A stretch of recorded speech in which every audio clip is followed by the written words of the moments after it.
विवाह में अग्नि के समक्ष क्यों लिए जाते हैं 7 फेरे।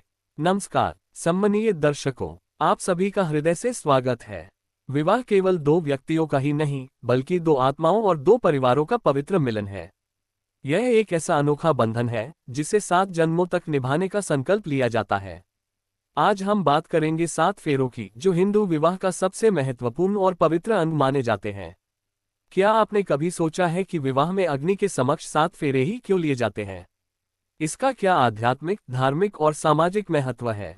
आज हम इस कथा के माध्यम से जानेंगे कि अग्नि के चारों ओर परिक्रमा करने की यह परंपरा कैसे आरंभ हुई, इसका गूढ़ अर्थ क्या है और यह हमारे जीवन को किस प्रकार प्रभावित करती है।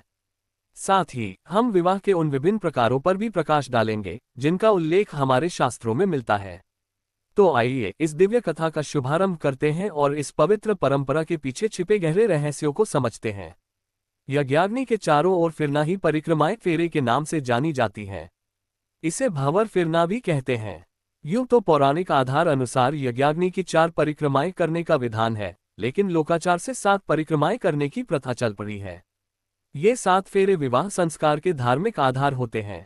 इन्हें अटूट विश्वास का प्रतीक माना जाता है।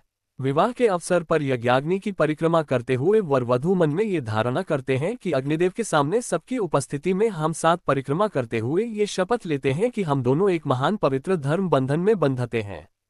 इस संकल्प को निभाने और चरितार्थ करने में कोई कसर बाकी नहीं रखेंगे।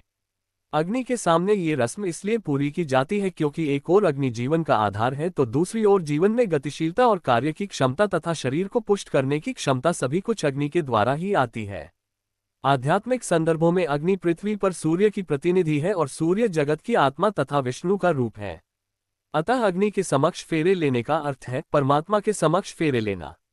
अग्नि हमारे सभी पापों को जलाकर नष्ट भी कर देती है, अतः जीवन में पूरी पवित्रता के साथ एक अति महत्वपूर्ण कार्य का आरंभ अग्नि के सामने ही करना सब प्रकार से उचित है।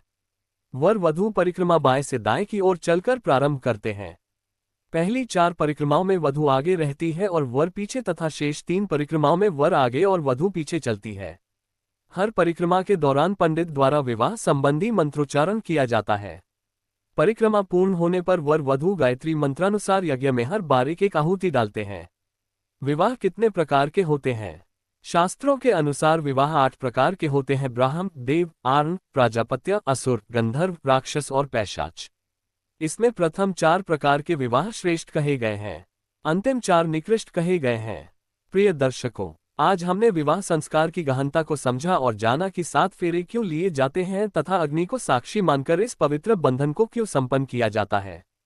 ये परंपरा केवल एक सामाजिक रीतिभर नहीं, बल्कि सनातन संस्कृति के गूढ़ संदेशों से युक्त एक महान संस्कार है, जो पति पत्नी को धर्म, सत्य, प्रेम और समर्पण के सूत्र में बांधता है। हमने ये भी जाना कि विवाह के 8 प्रकार होते हैं, जिनमें से 4 श्रेष्ठ माने गए हैं और 4 को निकृष्ट की श्रेणी में रखा गया है। ये वर्गीकरण हमें ये समझने में सहायक होता है कि समाज में विवाह केवल एक व्यक्तिगत निर्णय नहीं, बल्कि यह संपूर्ण समाज और धर्म की आधारशिला है। इस कथा से हमें ये प्रेरणा मिलती है कि विवाह केवल 2 व्यक्तियों का नहीं, बल्कि 2 आत्माओं का मिलन है, जिसे परमात्मा की साक्षी में स्वीकार किया जाता है। इसलिए हमें इस पवित्र बंधन का सम्मान करना चाहिए और इसे पूरी निष्ठा व समर्पण से निभाना चाहिए। आशा है कि इस कथा से आपको नई सीख मिली होगी और हमारे सनातन धर्म की महान परंपराओं के प्रति आपकी श्रद्धा और गहरी होगी। यदि यह प्रस्तुति आपको पसंद आए हो तो इसे अधिक से अधिक लोगों तक पहुंचाएं और हमारे चैनल को समर्थन दें। धन्यवाद। जय सिया राम।